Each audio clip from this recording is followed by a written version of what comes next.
This week on the official Marvel podcast, we chat with the stars of Marvel Studios' Captain America, Brave New World, Thunderbolts, and the Fantastic Four First Steps. Thunderbolts is gonna blow your mind. Your mind is gonna be blown. Plus, we hear from Marvel Animation's Your Friendly Neighborhood Spider-Man executive producer and lead writer, Jeff Trammell.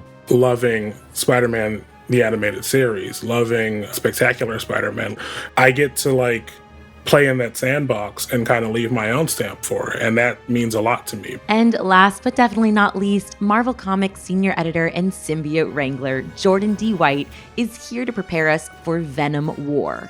Everybody wants to control this Venom symbiote, and they're going to fight for it. I'm Ray Lowe. And I'm Evan Narcissus. And this is the official Marvel podcast.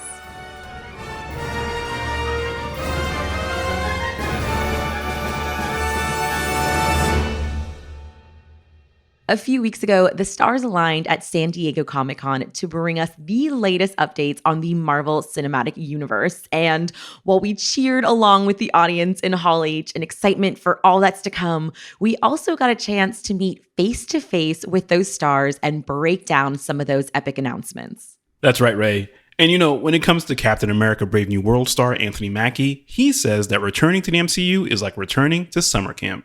One thing about these movies that I love so much, no matter how many people you add, no matter how many people you leave, it's really a community. That said, though, Anthony Mackie, despite this community he's a part of, is really finally ready to take the lead in Sam Wilson's next chapter. Well, he's Cap, finally. And now we see him running missions on his own and trying to figure out where he fits into the whole world. This is way better than any of Tom Holland's movies. And I have Harrison Ford.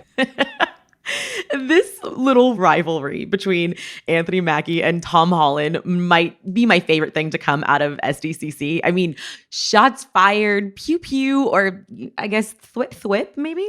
Yeah, it's funny with these two guys going at each other like this.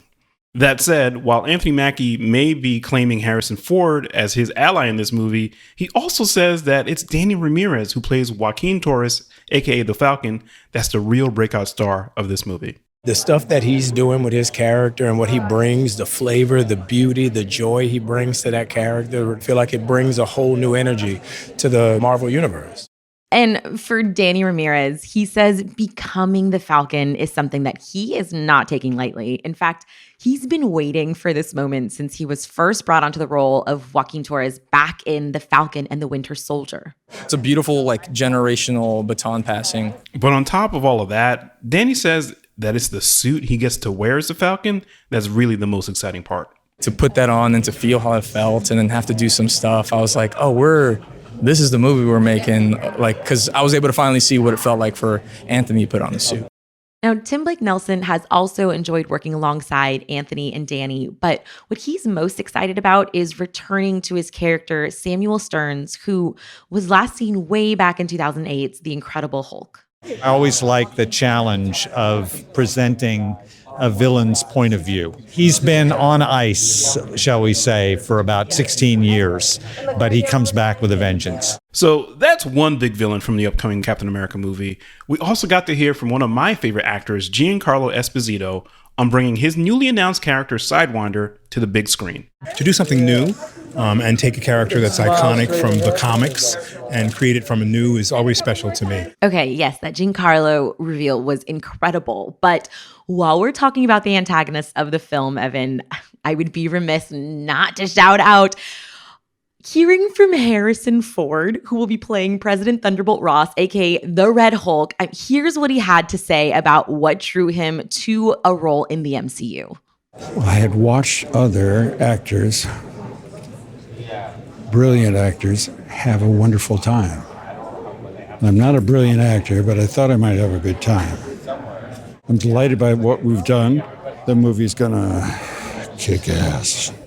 The movie's gonna, that growl at the end, I fully believe him. But can we just make one thing clear? Because humbleness aside, Mr. Ford, you are absolutely a brilliant actor, so that cannot be denied. Let's just throw that in there. It's all true, like he said in one of his other iconic roles. He's one of the GOATs. He's one of our best actors of this generation. Like, I know being humble, probably works for him, but we all recognize, we see the vision and the talent, Harrison. Moving over to another part of the MCU, over on the Thunderbolts, we've got a massive ensemble cast featuring the likes of Florence Pugh, Sebastian Stan, Julia Louis-Dreyfus, and so many more returning to the MCU. And when it comes to returning as Yelena Belova, Florence Pugh is excited to expand on her character who first appeared in Marvel Studios' Black Widow. And so to be able to come back again, but show another side of what it is to be a human going through life in the way that she does, that may not necessarily be the way that we assume they would live, is it's beautiful for me. It kind of sounds like Yelena is still eating snacks in the pockets of her vest. We'll see where she's at when the movie comes out. But from the sound of it, we find the members of the Thunderbolts kind of all in not a great place at the top of the movie. Here's what David Harbour, Wyatt Russell, and Sebastian Stan, who play Red Guardian, U.S. Agent, and Bucky Barnes, aka the Winter Soldier, had to say. None of us are in a good place. I'm eating something disgusting out of a bowl, gaining weight as you watch the film in real time. It's been shot at a lot. I mean, we do see that thing of you just scrolling through your phone, too, looking for bad press, which is something like Googling himself and being like, if I don't find the nasty comments, I'm not finished. All the time. Yeah, exactly. I was like, it's really right up our alley. And I'm just in Congress. Which is the worst one. Thunderbolts, Evan, because to me that sounds like Thunder Bros. What a riotous group. But all that said, I mean, they sounded like they had a great time on this film. Meanwhile, Hannah John Common, who plays Ava Starr, aka Ghost, says that we find your character out in the world on her own. A lone wolf. She's a loner. She's very self-sufficient. She's a survivor. Though, despite her character being a loner, she says that filming this movie alongside the rest of the cast was a blast. We had so much fun, and it's just so funny because, we're playing these characters, but then as soon as it's cut, we are laughing. We also got to hear from the stars of the Fantastic Four First Steps. Here's what Pedro Pascal and Vanessa Kirby had to say about working together and how they relate to the characters that they're portraying. Reed Richards, aka Mr. Fantastic, and Sue Storm, aka the Invisible Woman. Vanessa inspires me. Nobody works harder, and you are my leader. And it's the truth. It's the truth. I've made her silent. I'm sorry. I'm really embarrassed by that. I've loved him since the moment I met him, which was how many months? 4 months? Yeah, about 4 months now. 5 months? Yeah. I relate to the love that they have for one another. Everything kind of grows from that relationship. I'm a huge codependent. For me, I love the fact that they were humans that went through something really extreme, to read all the comics and to see their journey, their relationship, because any research you do, it's always about how they're so inextricably linked and they just can never separate. And they go through a lot of hard times as well, which I really loved getting to know that, That we can all really relate to. We can all really relate to. I'm sorry, listeners, if your speakers just flamed on, because the heat and fire of their chemistry is electric. You can really feel the love between these two off screen. I can only imagine that is going to translate on screen. I love it so much. Meanwhile, there's still other members of this Fantastic Four family. We've got Joseph Quinn and Eben Moss-Bachrach, who have also been cultivating their brotherly relationship. Here's what the two had to say about relating to their characters, Johnny Storm, aka the Human Torch, and Ben Grimm, aka the Thing. Well, I suppose he's the youngest of the group and probably the most foolish of the group. So I guess I can relate to that slightly. Yeah. Yeah? Yeah. What can you relate to in Ben? Bashful Ben Grimm. I don't know. All right, now I feel a little shy. I've been prepping hard for Joe. I've been working out, doing sit-ups for Joe. You've been preparing? Yeah. That's nice. Yeah. We've been going through scenes and working at stuff and working at a table and sort of getting into it, developing our relationships, just kind of very basic sort of connecting, figuring out what this family is about, what the dynamics are of the family, and very kind of straightforward character work. You know, listening to these two is wild because it really does sound like they have that kind of like fraternal energy going. I've got a brother myself, and it kind of sounds like when he and I are talking about each other, right? Like, no, you're the man. You're the man. No, you got it. You got it. Oh, man, look at you. It sounds like they're really trying to big each other up, and that's great. They really sound like true brothers. No, I was going to say the same thing. I've got a brother myself, and it is so similar. However, I don't think either of us have ever been doing sit-ups for each other. So good for you, Eban, but I won't be doing that anytime soon. But I'm so excited for this movie, along with all the other upcoming Marvel Studios movies. The cast are so stacked, Evan. This is insane. Let's just think back to everyone that we heard from today, and they all seem to be having such a great time filming. I mean, we are truly in for a treat for the next few years at minimum.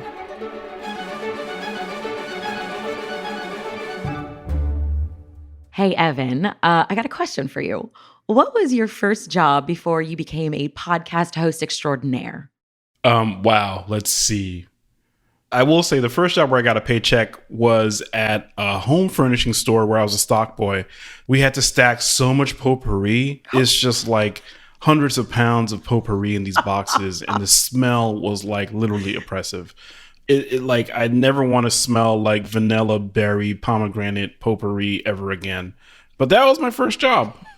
Okay, Ray, what about you? What was your first job? Well, okay, if I think back to my first job really quick, at about 5 years old, I started begging my mom to let me go to her office with her because there were always just stacks of paper that needed to be shredded. But man, I became impervious to paper cuts, and I was making $5 a day. But honestly, Evan, our next guest may have us both beat.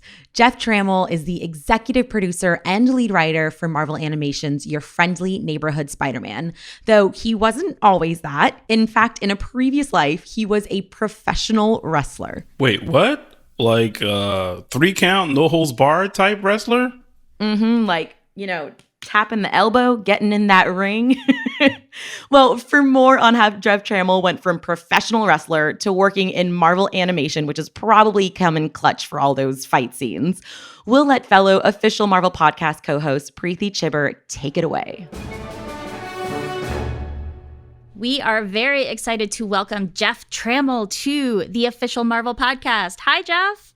Hey, thanks so much for having me. So, Jeff, you are a TV writer. You are known for shows like Craig of the Creek and the upcoming Your Friendly Neighborhood Spider-Man, which I'm very excited about. Can you tell us a little bit about how you got your start? Yeah, I actually started back in Detroit, Michigan. I finished up high school, went to a trade school, wasn't really sure what path I wanted to pursue. And while I was at this trade school, I started watching 30 Rock. And realized, oh, they're writers for a TV show. No one told me that was a job. I figured out this is what I wanted to do. I just kind of pursued it, downloaded every book and script I could find to teach myself how to write for TV. And eventually, I discovered this thing called the Nickelodeon Writing Program, which is incredible. And my year, they picked 4 people, flew me out to LA, put me up for a month, and I worked at Nickelodeon for a year, which was incredible. All right, I have to ask this question because I am so curious to hear more about it.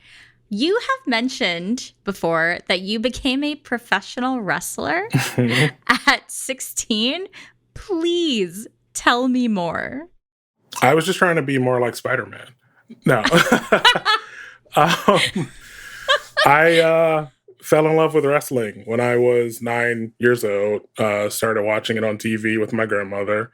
Figured, you know, as a young kid, oh, that's what I want to do, and like pursued it for a while. So in my teens, I went to a local wrestling show on the independent scene, stuck around, met the people backstage who were running it, and ended up going to one of their schools for wrestling training. And on weekends, I'd go to shows and set up the ring and kind of learn the culture. So I did that for a few years and enjoyed it a lot. But ultimately, it wasn't for me. It hurts a lot. And right, the physical part. Yes, yeah. Everything else is great. But the back pain and the knee problems and all that other stuff, I was not ready for. So now I have a job where my back only hurts a little because I sit at a computer. For opposite reasons of not moving. Well, what people might not think about, non-wrestling fans may not think about wrestling in terms of narrative, but it has a really strong storytelling aspect to it. Did that impact your writing career at all? Just having that knowledge base and that love of wrestling? Totally. I mean, at the core of every wrestling match, it's good versus evil, good guy versus bad guy. Like, you're either trying to get the crowd to love you and feel that sympathy, or you're trying to get the crowd to hate you and want to see you lose. And that has definitely translated to telling stories, especially superhero stories. But also, like, all that time, wrestling, weirdly enough, helped me as a writer as well, because so much of writing is like putting yourself out there. And you're never more out there than when you're standing in the middle of a ring wearing like spandex and there's all these people looking at you. So it definitely put me in a spot where very early on I knew I want attention. No, but but like it put me in a spot where I was like, okay, if I can handle this, I can handle like throwing out a joke and hoping that it gets laughs or something, Do you remember the first time you saw Spider-Man? I do. Jeez, I think I was 5 years old. It would have been on Spider-Man, the animated series. And I remember like vividly watching it and seeing Venom for the first time. And like so many of the characters, I mean, I have them on my skin. I love those characters so much. So it truly made an impact on me. And I also remember like going as Spider-Man for Halloween. Yeah, it's a long time fandom that means so much to me. What is it about Spider-Man and Peter Parker that you connect to? It's the personable aspect. He's an everyman. Like everyone has been where he's been, and whether you have powers or not, you've dealt with the self-doubt, you've dealt with like being the kind of nerd or the shy kid or the guy who like is just trying to fit in, and at the end of the day like is just trying your best to do what's right. And we've all been there. We've all felt the kind of heartache of falling short, so there's a relatability with him. I like to say that like he's a disaster and we're all disasters. That's so much more succinct than I put it. Yeah, let's go with that. No. We're all a mess. We're all a mess. Peter. He's a mess. I'm bouncing off what you said, man. We have to talk about the show. I'm so excited to watch it. What can people expect from the series? I want to give like a cliche, expect the unexpected answer, but like honestly, I think you can expect your friendly neighborhood Spider-Man. It's him.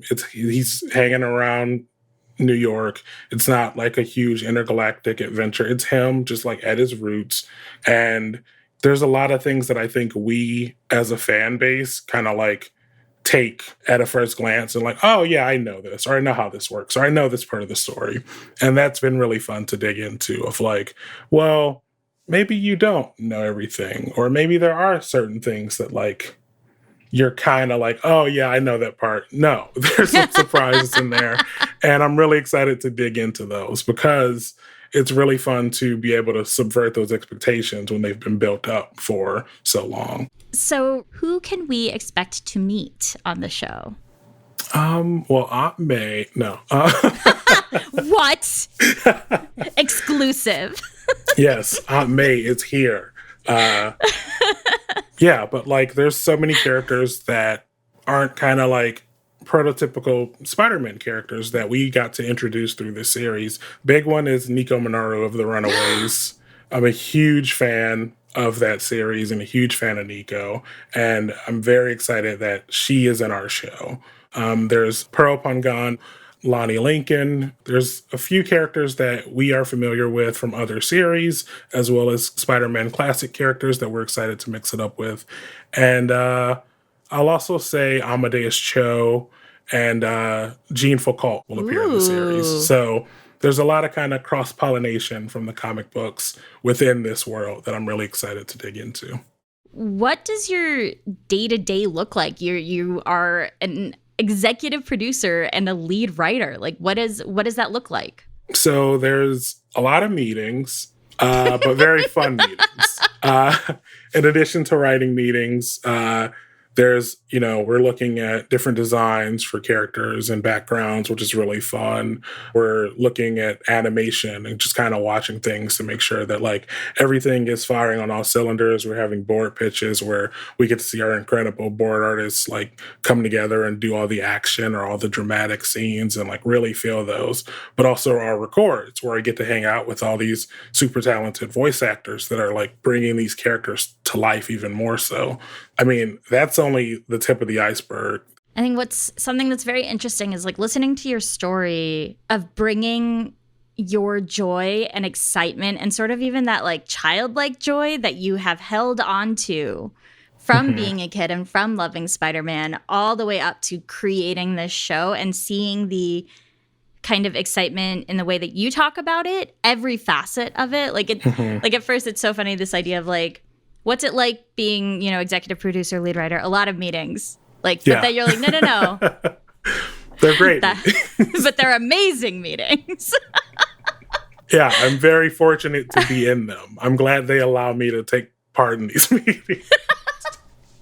You're like, it's actually really, really cool. But like every piece of it, recording, writing, creating, all of like just even brainstorming, I'm sure is like a delightful process. Yeah, because like at the end of the day, you said like I'm a fan of the franchise. I'm a fan of Marvel. And at the end of the day, this is my job, but I love doing it. And growing up loving Spider-Man, the animated series, loving Spectacular Spider-Man, loving all these different incarnations of the character, as well as various comic series, I get to like play in that sandbox and kind of leave my own stamp for it. And that means a lot to me because it means that like the same way I grew up with those shows, someone's going to grow up with this show and this is going to be their Spider-Man. And I want them to be able to say, I love this show. It made a mark on me. It made me a Spider-Man fan. And that means a lot. But also anyone who is a longtime Spidey fan can also come to it and be like, this is exactly what I want it to be, Thank you so much for coming by to talk to me about Spider-Man. No, thank you. It's been a complete honor. Now, before we let you go today, we're going to quickly pivot to the world of symbiotes. The gooey alien creatures that bond with organic hosts to give them superpowers. Well, they're currently split in a father and son showdown threatening to tear the world asunder. That's right. Earlier this month saw the start of Marvel Comics event VENOM WAR. And here to tell us about it is Marvel Senior Editor and Symbiote Wrangler, Jordan D. White. Hello, everyone. My name is Jordan D. White. I am a senior editor at Marvel Comics. I am currently in charge of all the symbiote books, as well as Hulk and some other stuff. Venom started out as a Spider-Man villain. I mean, in a sense, Venom started out as Spider-Man's costume, because Spider-Man found an alien symbiote when he was off-planet in Secret Wars, and then when he figured out it was a living thing that was trying to bond with him, he rejected it. And he thought it was dead, but it wasn't. It just held a grudge. And it went away and met another guy who held a grudge, Eddie Brock, and him and the symbiote got together and wanted to have revenge on Spider-Man and did a ton of stuff to try to destroy him and kill him and literally eat his brains. Eventually, over time, Venom started to see the error of his ways, that maybe Spider-Man wasn't such a bad guy and that he could maybe help people in his own way to help protect them, but he would do it in a much more lethal way than Spider-Man did. He ended up being much more violent and angry than Spider-Man was. Over the years, though, the whole concept of what Venom is has grown and opened up into so much more mythology about the symbiote and the society it came from. And relatively recently, Eddie Brock came into conflict with the king of symbiotes. His name was Null, and he could control armies of symbiotes and whole hordes of them, and they tried to invade the Earth and all this stuff. And Eddie, in probably the most heroic act of his entire life, ended up defeating Null and taking his place as the King in Black, they call it, the head of the symbiotes, and he became the king of all symbiotes. In Venom War, we come back to Eddie Brock. In his travels and adventures as King in Black, he has been jumping through time and space, meeting other versions of himself from the future and trying to avoid those futures because he doesn't like where he ends up, and successfully avoiding those futures, branching the timeline. He's been on this complete trippy time travel adventure that loops in on itself and has been so much bananas fun. Meanwhile, his son, Dylan Brock, has been back in the present with the actual Venom symbiote, and he has become the new Venom. Eddie's son, Dylan, is actually part symbiote himself because he was conceived after Eddie became Venom. So Dylan also has a special bond with the symbiotes and has become very close to the Venom symbiote. But as they have both gone on their diverging adventures, each of them has had a vision of what the future will be like if the other remains Venom.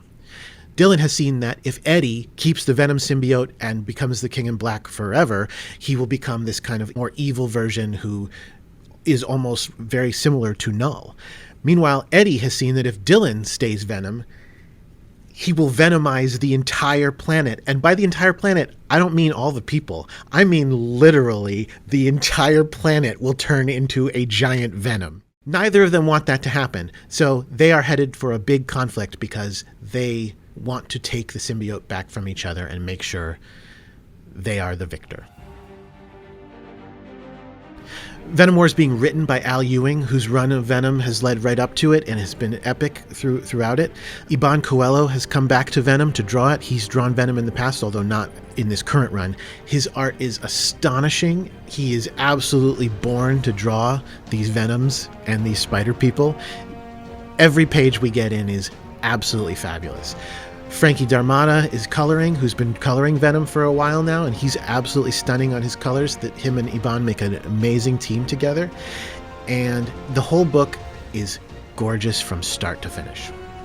Now, I know that sounds like a lot of backstory, a lot of ins and outs of all the symbiote lore, but let me tell you, this story is framed quite simply in a wrestling ring. Literally, Eddie Brock returns to the present in the middle of a giant wrestling tournament, and that's where the showdown takes place. In the middle of the garden, in the middle of a wrestling ring, where him and his son are going to have it out. And if that's not enough for you, by the way, let me mention, because I haven't mentioned it before, the Venom symbiote isn't so sure who it wants to be on the side of, so it enters into the fray, bonding with Spider-Man again. And so there's a three-way rumble in the middle of this wrestling match between Eddie, Dylan, and Spider-Man for who's going to come out on top. All you really need to know is everybody wants to control this Venom symbiote, and they're going to fight for it.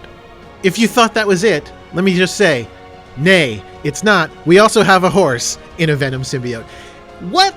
I know, it's madness. There's some amazing images that have this horse rampaging, and Al Ewing was extremely pleased to work this into the story. Every issue will feature an exclusive adventure of Venom Horse, and it's not what you expect, but man, is it great. Venom War #1 is on stands now. You can pick it up at your local comic shop or wherever you buy comics, and the entire event and all the tie-ins are going to be running through November. It's going to be huge, it's going to be epic, and it's going to be fun.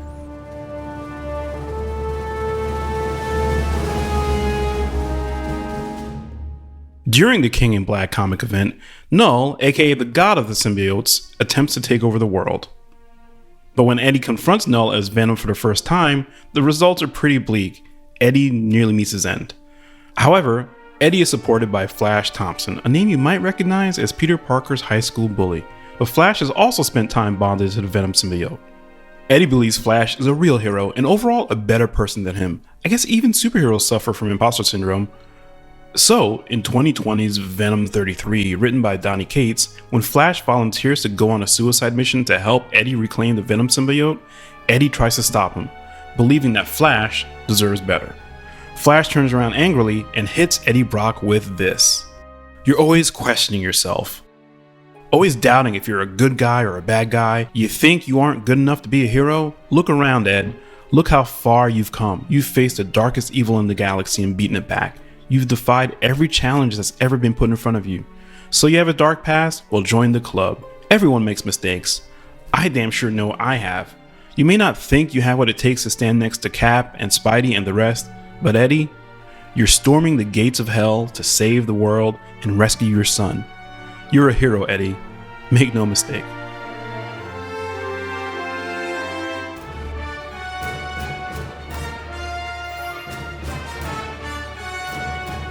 Next week on the official Marvel podcast, we're joined by Marvel Studios production and development executive Mary Lavanos as she shares her time working on the upcoming Marvel television series Agatha All Along.